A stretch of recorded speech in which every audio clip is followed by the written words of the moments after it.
Já. Heyrðu, þegar þið komið nú til Íslands, hvað er það fyrsta sem þið gerið? Hvað er það sem, er það bæjarins besta, hvað, er það eitthvað sérstakt sem þið gerið? Já. Fastiliðir svo venjulega? Já, fyrir yfirleitt byrjaði að fara í sund. Sund? Já. Hvernig eru sundlaugarnar í Þýskalandi?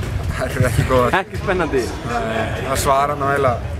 Ég svarið ekki að ég fer alltaf fyrst í sund hér. Já, akkurat. Af því að maður fer aldrei í sund. Nei, það er ekkert beint heillandi staði. Nei, það er ekki gott. Nei. Er eitthvað búinn að kynna ykkur sundlaugarnar í Serbíu? Nei. Gæti nú alveg verið. Það gæti verið svona spa. Já. Ég hef verið í Slóveníu. Já. Þá hafa verið svona spa oft. En hvernig það undirbúið ykkur mikið fyrir þetta? Eru þið búin að skoða hvar þið verðið, hvað er hægt að gera? Já, þú meina fyrir utan að æfa Já, ég er að segja, allan tíman nána. Nei, ég veit ekki svona hvar við erum sko.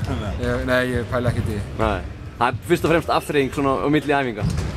Það er bara flakkar inn og netið og eitthvað. Nei, það er ekki svona undirbúið. Við æfum bara og svo bara mætum við, svo látum við þetta bara ráðast. Akkurat, ekkert að hafa þetta of flókið. Nei.